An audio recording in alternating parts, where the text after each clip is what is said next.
Good evening. In the warm, hopeful spring of 2011, young people poured into the streets of Syria to demand democratic reforms and the release of political prisoners. But Bashar al-Assad responded by sending tanks to meet them. Rebel groups of many different political and religious persuasions joined the fight. Now, 4 years later, the civil war in Syria has cost the lives of 250,000 people, displaced 8 million civilians internally, and caused another 4 million to flee. But only when the refugees began to wash up on the shores of Europe this past summer did many people rouse themselves to ask how.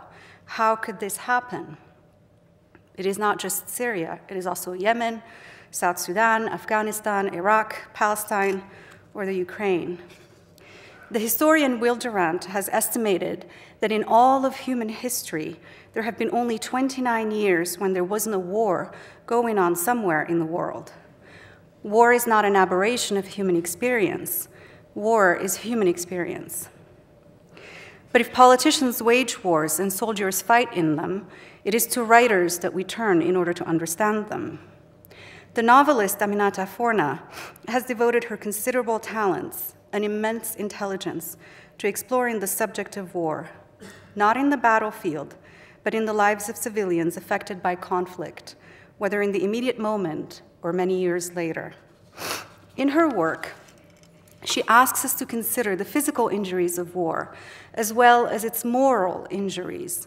She reveals how war changes people, how it brings with it ambiguity, where before there had been certainty, how it forces to the surface questions of responsibility, where before there had been ignorance and innocence. And above all, Forna shows us, war demands that people remember when we would much rather forget. Aminatta Forna was born in Scotland, raised in Sierra Leone, and spent parts of her childhood in Iran, Thailand, and Zambia.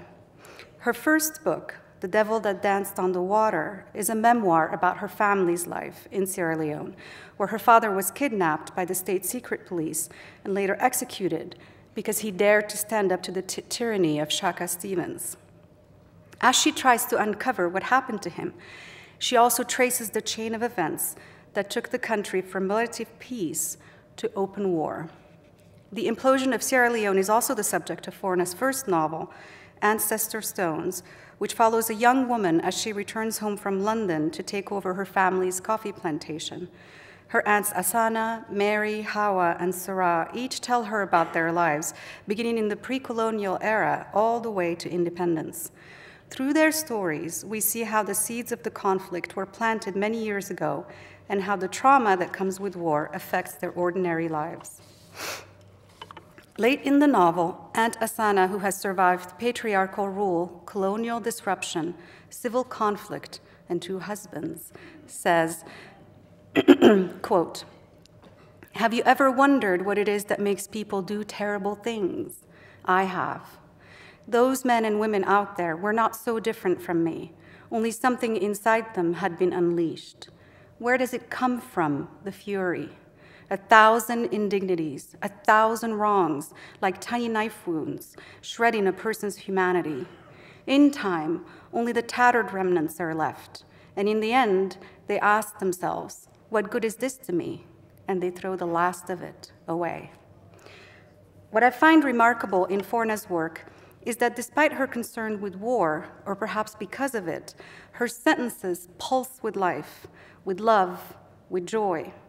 She notices the splendor of a garden of Harmattan lilies, magnificent, multi-hued, every shade of a dying sun, or how a man closes his fingers around the warmth of a woman's hand, all the while wondering what it might be like to feel that touch every day, on an arm, on the back of your neck, on your cheek.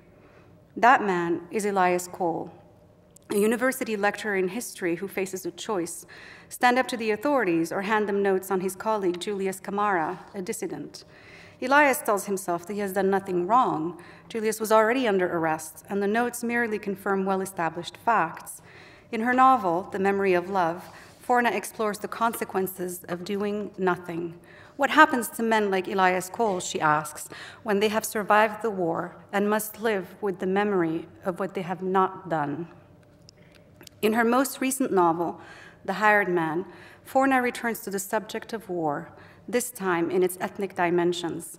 How does sectarianism take root? How do people who once lived side by side suddenly turn on each other? The novel is set in Ghost, a fictional village in Croatia. Duro, a middle-aged handyman, starts working for Laura, a British woman who just bought a house he knows quite well. Laura falls in love with the quaint beauty of the village, but where she sees only fields of flowers, Duro remembers the landmines buried underneath during the Civil War.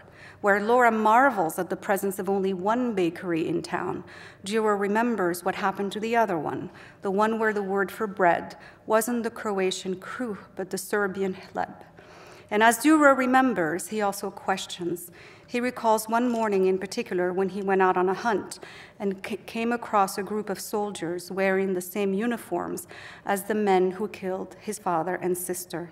Quote, "They start off being sickened by it, slowly become inured, and then, bored, the resentment begins. They look through the field scope and decide who to kill today. A man on a scooter, a couple leaving a cafe, a young woman carrying a sandwich to her father." War has inspired and intrigued many writers, but few of them have Forna's talent for rendering its moral complexities. Her imaginative empathy, coupled with her unstinted honesty, show us what war can do to others and to us.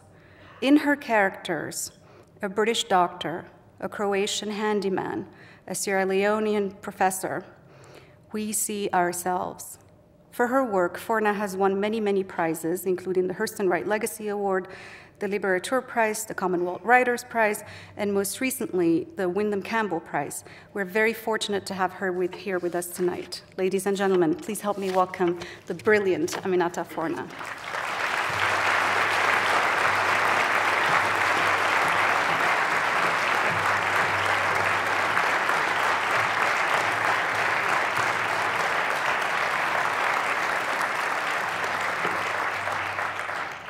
Thank you very much indeed. How welcome you make me feel. And what a lovely town Santa Fe is too. I've never been here before, or even to this part of the country. Makes me feel like setting a novel here, actually. When people ask me, I'll say it's entirely opportunism. I just had to do several months of research in Santa Fe. That was a lovely introduction. Thank you very much, Leila.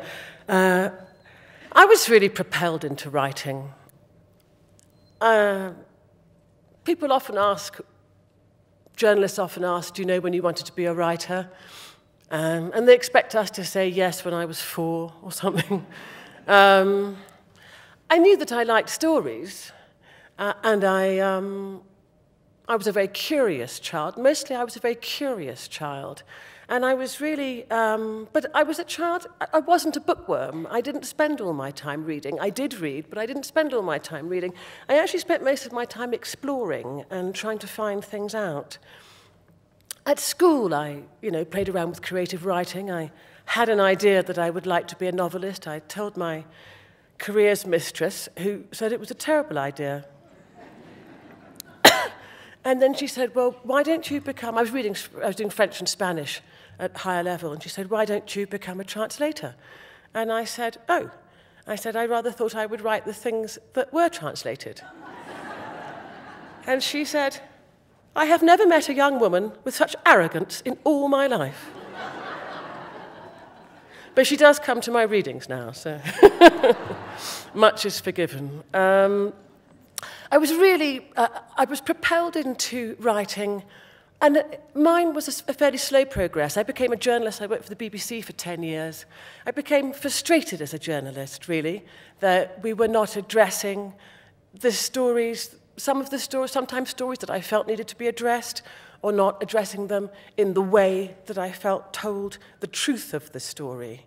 And then, of course, while I was a journalist at the BBC, my own country, or one of my countries, because my mother is Scottish, but Sierra Leone, my father's country, was propelled into the news. And I was actually working as a journalist when Sierra Leone was imploding. And it was a very, very strange experience to watch this happen to your country and watch it unfold on the news and watch it from afar. I wasn't a foreign correspondent, but most of the foreign correspondents came to me for advice before they went. It was a horrifying experience, it was a deeply disturbing experience, and it was also a really frustrating experience as a journalist to see how the war was described, to know what I knew about the country, and then see the events there so scantily described, really, by the news, who tended to report other wars in a great deal more detail and with a great deal more care. It seemed like when it came to an African war, it was here we go again. So I was really propelled into writing. I started with a memoir, The Devil That Danced on the Water. It was a memoir of my father, who'd been a political prisoner when I was a child, a pro-democracy activist. He'd served several sentences. He was an amnesty prisoner of conscience, and when I was 11, he was executed. But before he died, he wrote a long letter to the nation about what would happen to Sierra Leone if we continued down the path that we had. And that letter was actually hidden for 25 years by the man he gave it to just before his execution. And it was only at the end of the war that the letter was published, and it was actually the first time that my family had seen it. It was the widow of this man passed it to a newspaper, and the newspaper published it. And that was the first we'd ever seen. And he gave this very clear warning that here would come the end of the rule of law, and with it, civil war. The end of the rule of law, sorry, and with it, civil war. And that was in 1975. And all of that had come to pass. And I was so, we all had to ask ourselves the question in this country, if somebody saw it then, how did we not see it? Right? If somebody else saw it, how did the country not see it? And I wrote, I'd already actually begun work on a memoir of my father, but with the publication of this letter, I really saw that this was a story about how a country implodes. And it had happened in lots of post-colonial African countries. And now, of course, we have the experience of Iraq and Afghanistan. It seems to be a lesson we have to keep learning. But I think the whole country really wanted to know, how did we come to this? And so The Devil That Danced on the Water was really an answer to that, the progression, the incremental steps that a country, once a country has left the path, how far it goes and what each step is that takes it in that direction. At some point, and I'm not sure, sometimes I forget the order of things, but I moved to fiction after The Devil That Danced on the Water, and perhaps at some point in that transition, I came across the words of Nadine Gordimer, who said, non-fiction uncovers the lies, but only fiction can tell the real truth. And around that time, I was beginning to realize that really only fiction was going to bear witness, which actually was another thing that Gordimer talked about, but I didn't read these words till much later. She talked about the obligation on the part of writers of fiction in particular, to bear witness, as she and her generation of anti-apartheid writers had done in South Africa, the obligation to use our imaginations to try to seek a deeper truth after the journalists and after those immediate witnesses to an event. And so I did turn to fiction. And one of the things I really noticed when I wrote The Devil That Danced on the Water, here's a small example. I wrote a chronology of the country's history. And I wrote a chronology of my father's life. And I wrote a chronology of my life from 0 to 11. And then I was just trying to find the structure of the book. And then suddenly I looked at all three chronologies, and I put them one on top of the other. And I saw that everything that had happened in my father's life had been dictated by what was happening in the country, and everything that had happened in my life had been dictated by what was happening in my father's life. And I became very fascinated by big P politics and the way they reverberate into an individual, onto an individual's life. And I think sometimes if you live in a small country in Sierra Leone where dramatic things have happened in a short space of time, you can really see that. You are able to see it, perhaps, not always, but in larger, more complex societies, it's hard to see how big P politics affect our lives at an everyday level. I wrote Ancestor Stones, which was my first novel, and it's in 4 voices, 4 women, elderly women. They're all the daughters of the same man but different mothers, and they're all born into different eras of the country's history. One in the pre-colonial era when the old ways ruled, one in the era of the missionaries, one in the colonial era, and then the last, Sarah, who was very much like my parents. She was what is called a Renaissance, member of the Renaissance generation. And the Renaissance generation were those who came of age at the same time as their countries gained independence. Barack Obama's father, another one. In fact, both our fathers were part of the scholarship programs that young men and women who were to be who were that generation and who were to lead their countries to new horizons were sent on in Britain and America. So Sarah is a member of the Renaissance generation. She becomes more directly involved in politics than either of her 3 sisters. I was told that, everyone likes to ask writers, where do we get our ideas from? And, well, do you know Harrods, the great big store in Britain? A friend of mine always says that there's a place on the 6th floor of Harrods that she goes to get her ideas. But, I do sometimes remember where they came from, and with this particular story, which I call Red Shoes, because Sarah was very keen on a pair of red shoes, and she'd fallen in love with a young man, and he was a political activist, but she's not at this point particularly political. She just is interested in, being near him and doing the things he does. But the story actually came from a little anecdote I was told as an aside, and somebody said that they remembered the first elections in Sierra Leone in 1961, it may have been 63, the first elections were, because 61 was independence, but they remembered the first elections, and nobody really had never done this before. Nobody had ever done this before. Nobody had been through the vote before. It was sort of assumed everybody knew what they were doing, but they didn't know what they were doing. And a young woman was given a job as a returning officer, and nobody turned up. And she thought she was going to get into trouble because she didn't have any papers in her ballot, in her ballot box. Here's Sarah's story. Another day, Jana asked me if I wanted to be a returning officer. I was so flattered, I said yes, straight away, with no idea what I was being asked to do. My post was a rice weighing station in a town I'd never been to before. I was given a seat behind a desk upon which were heaped piles of voting papers and a long list of names. At my feet, a metal ballot box.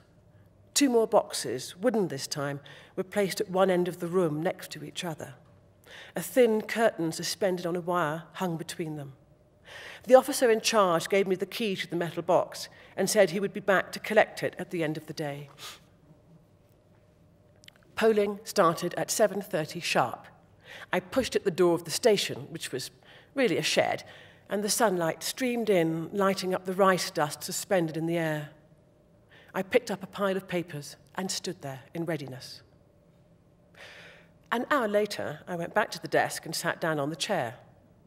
I straightened the papers, arranging them into 2 neat stacks. The list of names and the pen I placed in front of me. I strolled back to the door and looked out. 2 men were coming down the lane. I hurried back to the desk. I watched them as they strolled past the open door without turning once. I got up and stared down the road after them. Outside the station, posters fluttered faintly in the breeze. It had rained in the night. Damp patches of ground steamed gently in the sun. The leaves on the trees shone bright as jewels. Tiny black midges danced across the puddles. A man with a rolled umbrella appeared before me. I stepped aside. "Are you here to vote?" "How much for 1 bushel?" I smiled. I explained who I was. I was the returning officer for the elections. The rice station would be operating again tomorrow. In the meantime, he could come in and vote. "Now?" he asked. "Today. The elections are being held today to decide who should head the government." I gestured with my hand towards the polling booth. The man hesitated and then stepped inside. I continued. "What's your name? I have to mark it on the list to say you've voted." The man told me his name.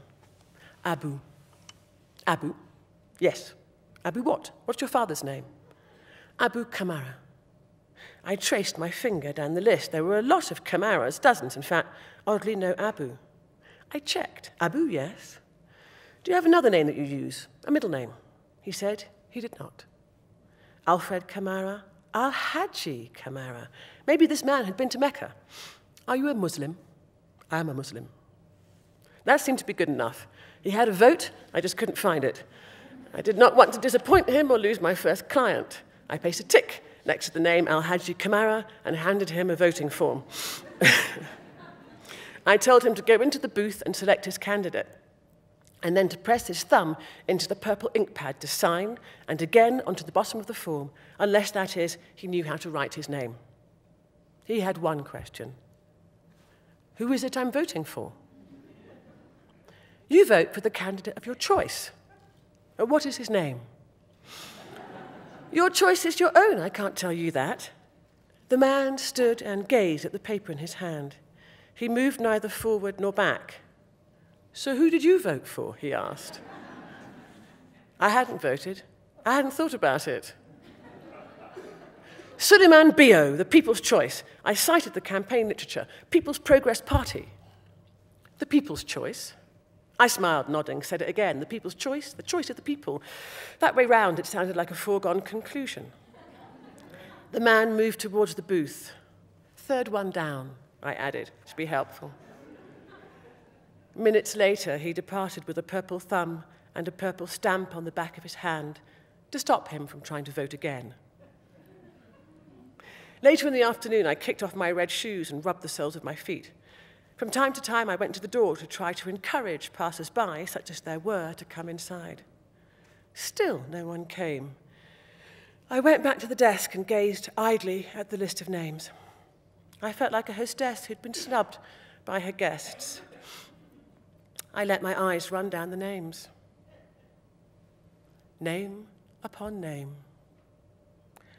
Like ladder rungs, railway track sleepers, or a row of sleeping children. Players waiting to be picked for a team. First, I stole Jennifer Touré's vote. I took it as my own. I reckoned by now she wasn't coming, whoever she was. Since I hadn't voted anywhere else, I didn't see how it could possibly matter. I pressed my right thumb into the ink pad and then onto the bottom left of the voting slip. With an hour to go before the election was over, 2 votes lay in the cavern of the ballot box, like visitors in an empty church. So I spent the remainder of the time filling it up, creating signatures and using up the fingers of one hand, and then the other, and finally each of my toes to create fictional thumbprints. At 6 o'clock, I closed the door and waited for the box to be collected. I kept my inky hands folded behind my back while the men heaved it into the back of the van along with the others.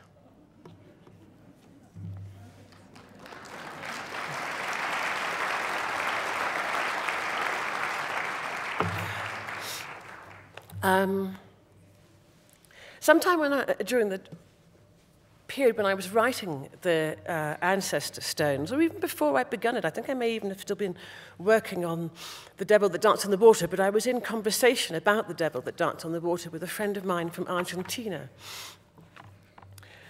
And it is sometimes a surprise to people to hear that for quite a while, I considered a novel with a character not called Elias Cole, called something different, but with a main character who was a man who had failed to act at a crucial time in his country's history. But in fact, the country that I was planning to set it in was Argentina, and not Sierra Leone at all. What happened was this. I was talking to a friend of mine from Argentina, and she was talking to me about her father. Well, I was talking about my father, and the devil that danced on the water. And she told me about growing up during the Dirty War in Argentina, and how she was too young to really know what was happening. But at a certain point later in life, she began to ask herself the question, and she thought that the same question was being asked by her sisters and brothers as well. They were all asking the same question, and the question was this. You see, their father was a leading intellectual. The question was this.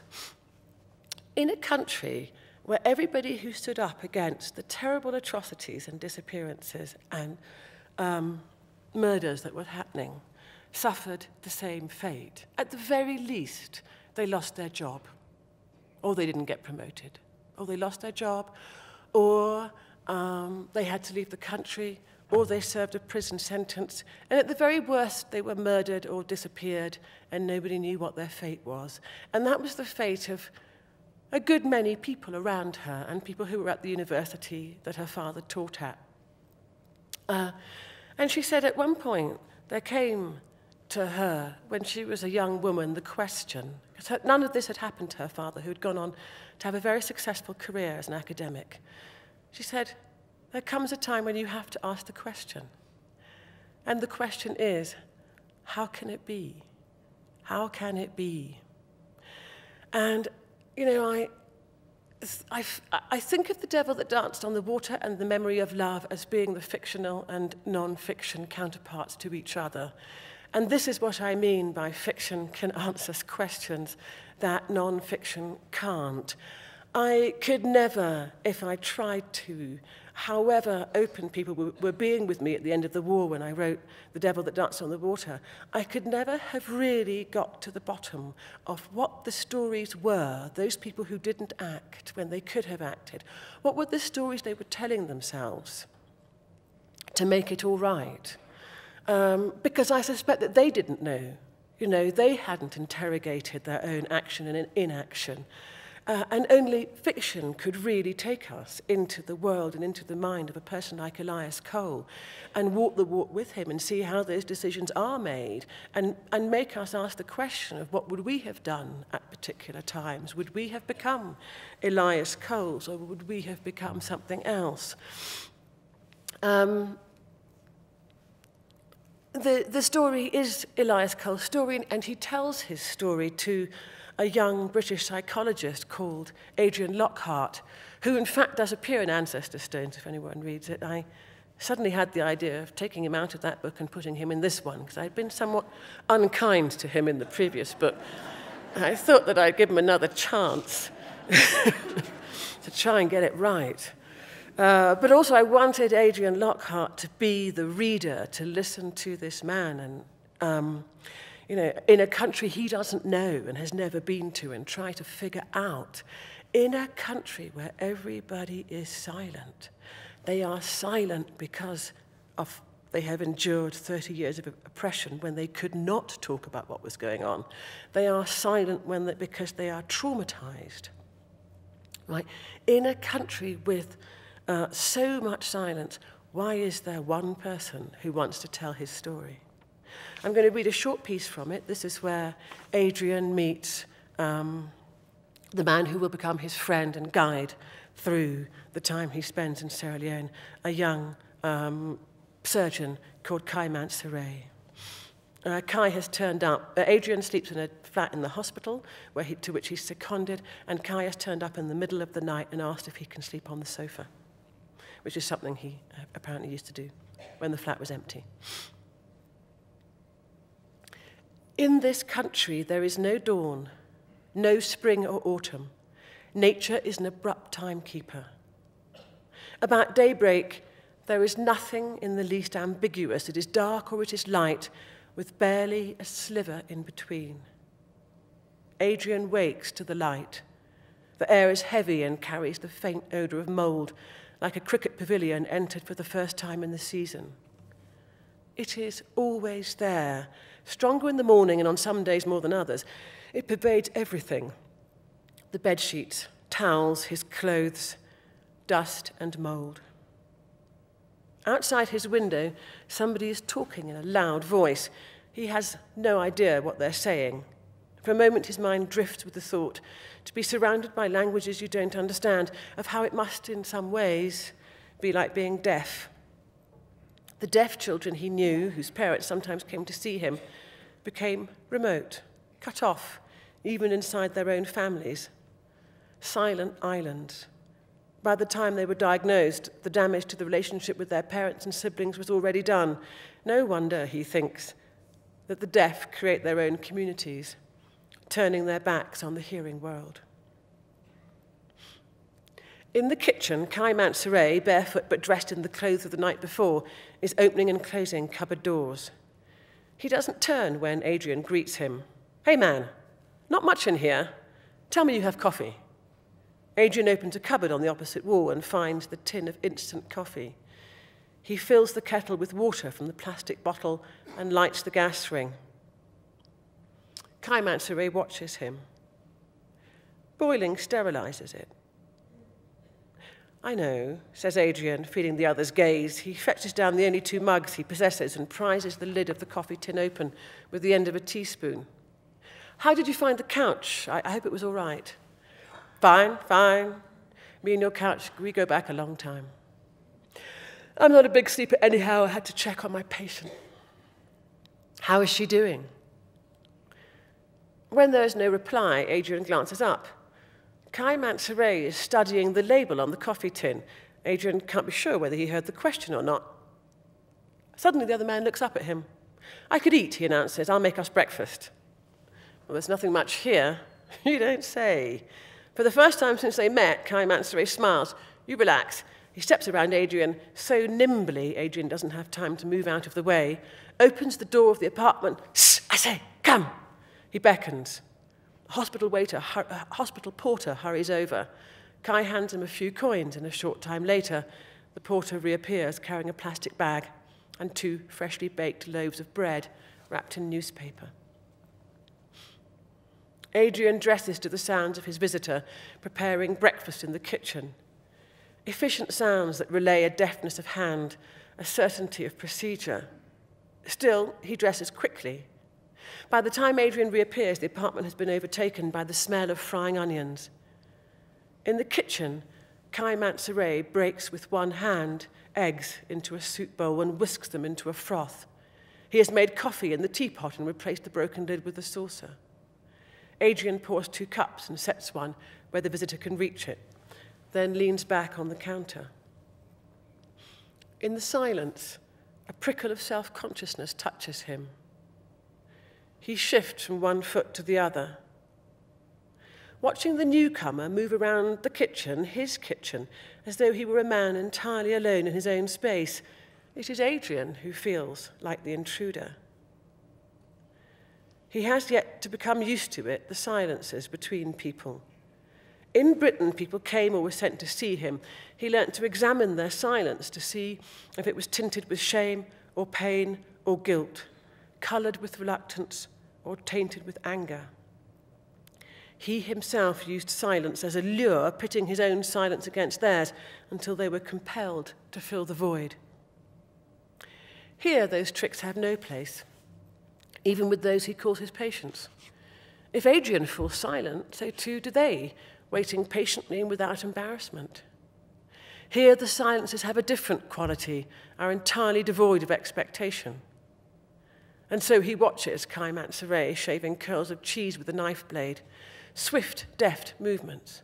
Next, Kai spoons 2 teaspoons of powdered milk into a teacup, dribbles a little water from the tap into it, and mixes the powder and water into a paste. This he adds to the eggs along with the cheese, relights the gas ring beneath the frying pan, and pours the mixture into it. While the eggs cook, he divides the fruit, scooping out shiny grey-black seeds. cuts a lime in half and squeezes the juice over the orange flesh. They sit down at the table to eat. Papaya, says Adrian, recognizing the fruit. He's never seen one so large. Pawpaw, replies the other. Pawpaw, is that what you call papaya? Kai Mansaray turns and looks at him briefly. That's what it is. He takes a bite. Netherlands, I beg your pardon? Kai Mansaray eats rapidly, hunched over the table, arms either side of his plate, as though ready to defend his food. Where you're from? He tears a hunk of bread from the loaf and points it at Adrian's chest. I'm English, Adrian frowns. Obvious, surely. Okay, only we get a lot of Dutch. Medical or emergency? You're not in surgical. Actually, neither. Adrian takes a sip of his coffee. I'm a psychologist. The other man looks up from his food at that, raises his eyebrows, inclines his head by slowly tilting his chin to one side. Okay.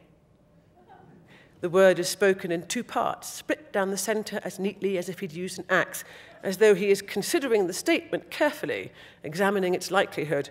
Adrian might just have confessed to being the grand old Duke of York. So do they make you pay for this place, he says, changing the subject. Adrian tells him, and Kai snorts by way of response. For how long? I mean, I take it you haven't immigrated. I'm seconded for a year. So you don't plan on coming to live here for good? No, well, no, I thought not. If you did, you'd be the first immigrant in 200 years. Kai Mansaray laughs at his own joke, a raucous, ear-splitting sound. We don't have any tourists, even. Except your sort, that is.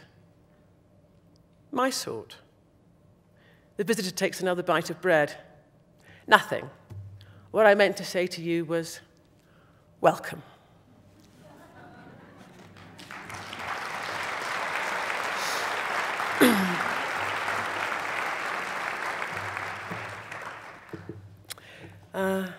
Having set 3 books in Sierra Leone, I felt the good people of Sierra Leone had had enough of me.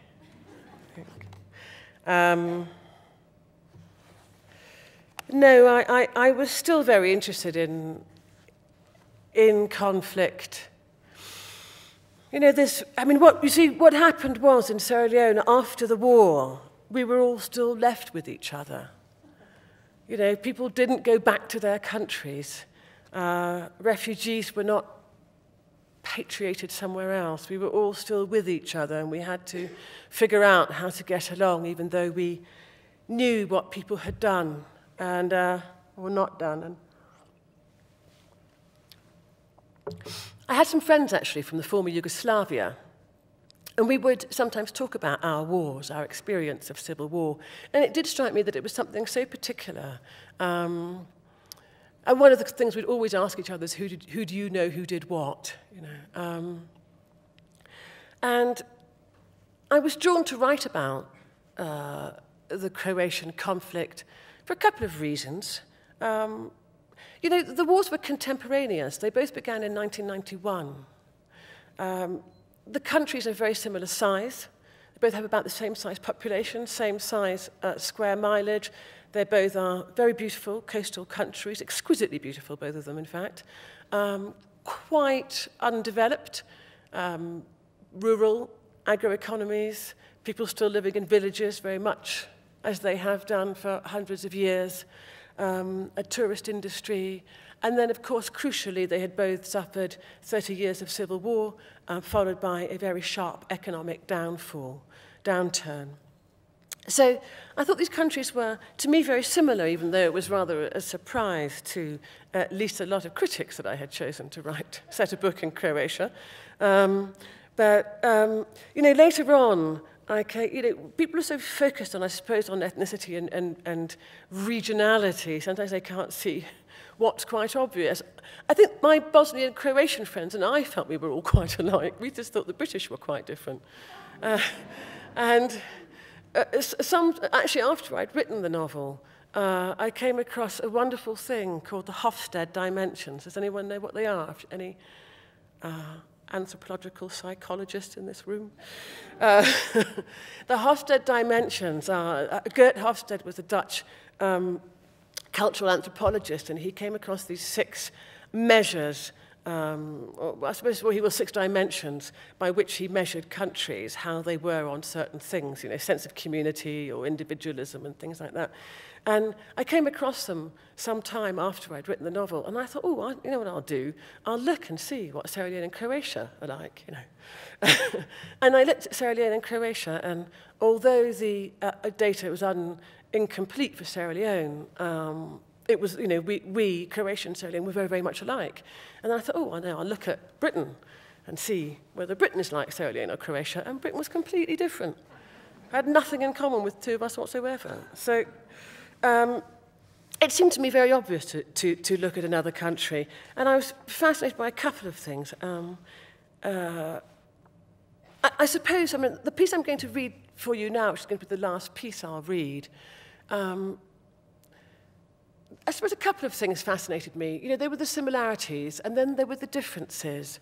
And one of the differences was, of course, that this conflict went down ethnic lines, and the conflict in Sierra Leone, even though it was misreported as being ethnic, was never ethnic. And I think this allowed Sierra Leone to commit what I think is probably one of, along with South Africa, the greatest acts of forgiveness I've ever seen, because it was everybody. We could not other. We could not say it was them or them or them, right? It was not the Timneys or the Mendes. It was everybody. In Croatia, something else happened. We called it, shamefully, ethnic cleansing. And the emblem of that war, there were 2 emblems of that war, and one of them was the empty house. So I was really intrigued when I started to come across advertisements in British newspapers for cheap holiday homes in Croatia. I thought that was so chilling.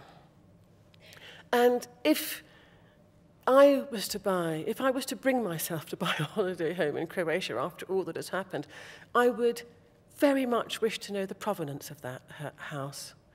The second thing that I found different about the 2 wars was how quickly the Croatian war had come to pass. It seemed that Sierra Leone had been such a slow burn. It had taken us such a long time, to pick up arms. And in fact, really, it was the spillover from Liberia that did it. And of course, they found a tinderbox ready to go up, but it was the spillover from Liberia.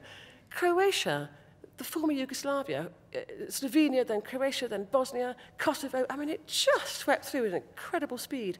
Well, I had a friend who was a war correspondent, and he was talking to me about it. And one of the things he said in passing, he said, the reason that war kicked off so fast was because they were a nation of hunters, and every single man owned a gun, and every single man knew how to use one. So on top of an already significant standing army, which Milosevic had at his disposal, he also could put together militias at an incredibly fast pace. And that couldn't be done in Sierra Leone. And then, of course, this is why that war became a sniper's war. Sarajevo, it became a sniper's war. And the emblem of, along with the empty house, was of the sniper on the hills, of people rushing past Sniper Alley. And the emblem of our war in Sierra Leone was, of course, the amputated limb, the hands and feet amputated. And then I thought to myself, I saw something I couldn't believe I hadn't seen before. I thought, what do people pick up when they go to war? Guns, yes. What if you don't have guns and you are a nation of farmers? You pick up a machete. And that was why these 2 wars, fought with different weapons, had such different visual emblems. Of course, the Yugoslav war was also a war of sieges. It was fought in a very medieval, along very medieval strategies. So you know a little bit about this book already. Duro is a handyman, and Laura is an English woman who's bought a house in Gost, and Duro helps her. He needs the work, he becomes a handyman. He knows a little bit about the house's history. This goes back to Duro recalling the time of war.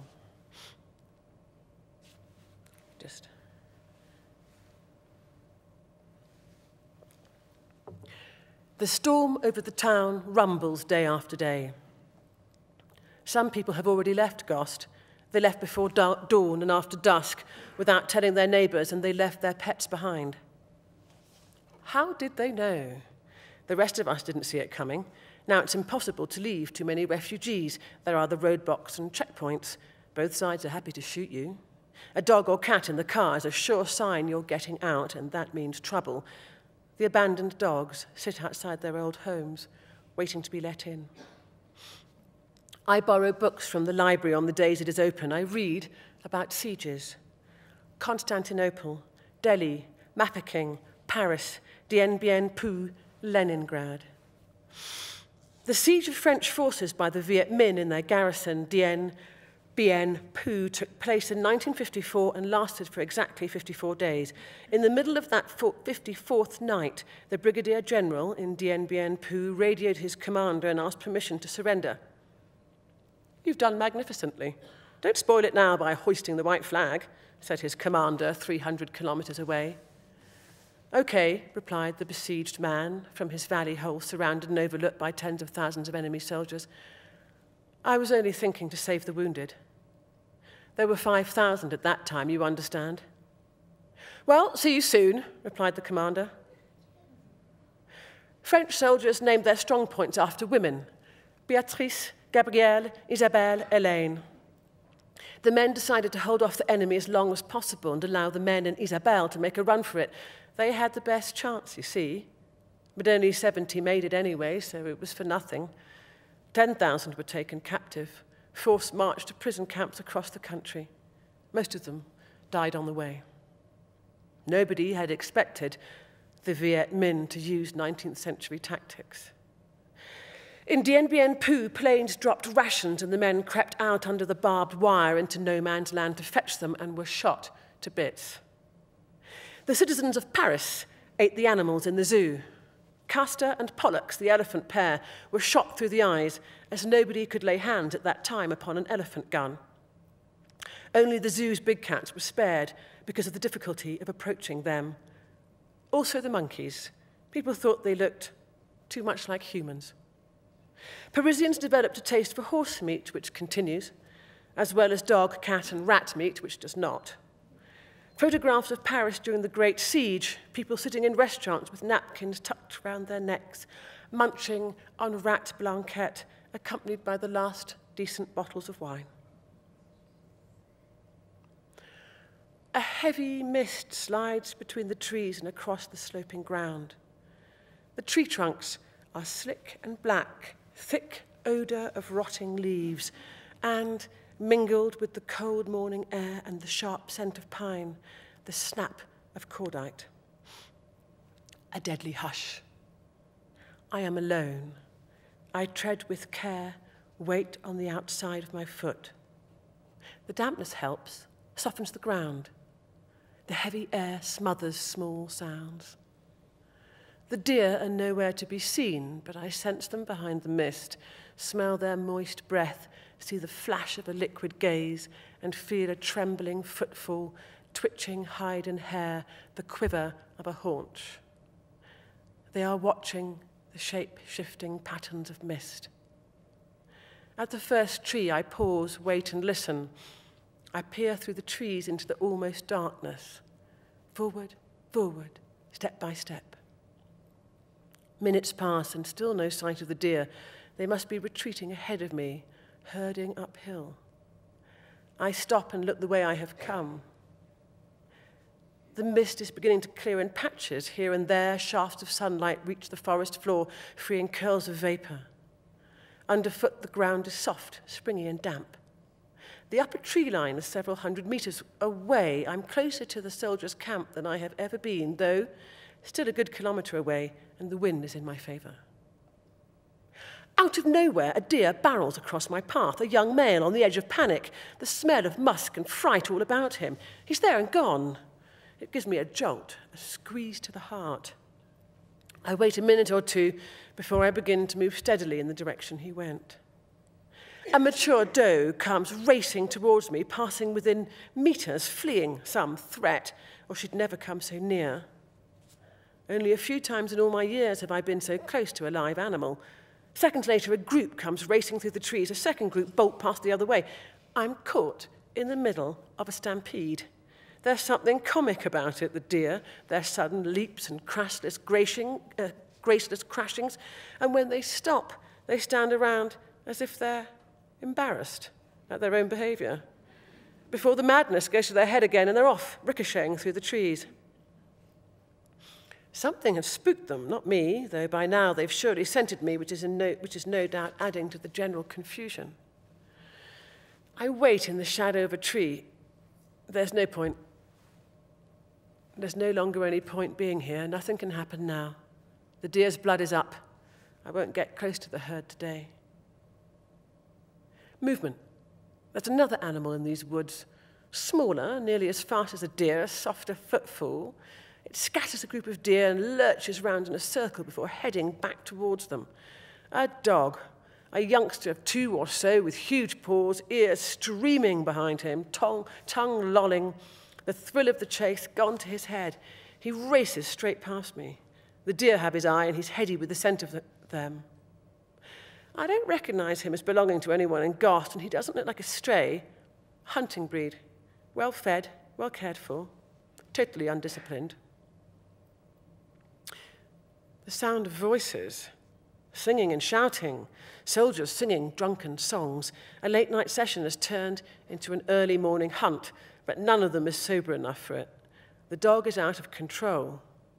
This is bad for me.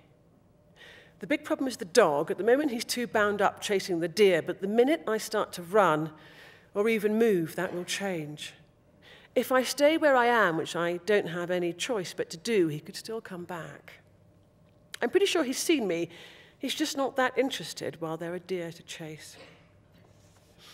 I stand still and count my breaths. 3-4 minutes pass. I hear the hooves of the panicked deer, catch glimpses of them through the trees. The men's voices rise with the power of the song, fade and start over. There are 3 of them. They're singing so tuneless it's only on the second round. I recognize the song, Hajde da Ludujemo. Last time I sang it, it was at Yabo and Anka's place after the party at the Zodiac. I think of how we all used to join in. I think about what would happen if I did so now. I smile. And then the dog comes back. This time he sees me. He's bored of deer he can't catch. He comes over. A nice dog, glossy and fit. I imagine one of them found him or stole him somewhere along the front line from one of the villages where some guy, who may be dead now for all I know, bred him and the rest of his litter. I put a hand out to him, which is what he wants, just to say hello. As long as I keep him quiet, it can still be okay. Ignoring him will only make him more interested. Anything as foolish as trying to hide would have started him barking. I stroke his muzzle and ears, and in a quiet voice I tell him to sit. He sits and looks at me expectantly. I order him to lie down. He does. He waits, looking for his reward. When he figures it isn't coming, he looks around for an escape and rises slowly, hoping I won't call him back. When he thinks he's clear, he bounds away to look for his master. The singing grows fainter. There are only 2 of them at it. Another song. They're moving away, heading to the camp, needing to get back in time to sober up with a long day, murdering civilians ahead of them. When I judge it safe enough, I move. I don't head back the way I came, but move diagonally downhill, taking advantage of the cover of the trees for as long as possible. It is later than I would like it, and there's too much light in the sky. This is a new danger. I have to get out of the woods and across no man's land without being seen.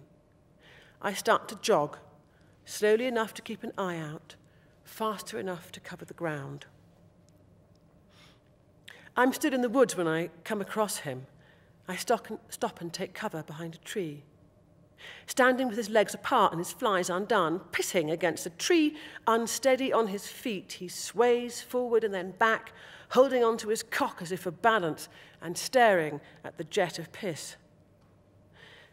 This guy is one of the drunk hunters who's been left behind by his friends. only 2 voices where there had been 3. My mistake. I'd assumed they were all still together, but no, here is number 3, in my way, taking a leak while the sun climbs higher and higher with every second. Soon it will break the horizon. I feel a small jet of rage.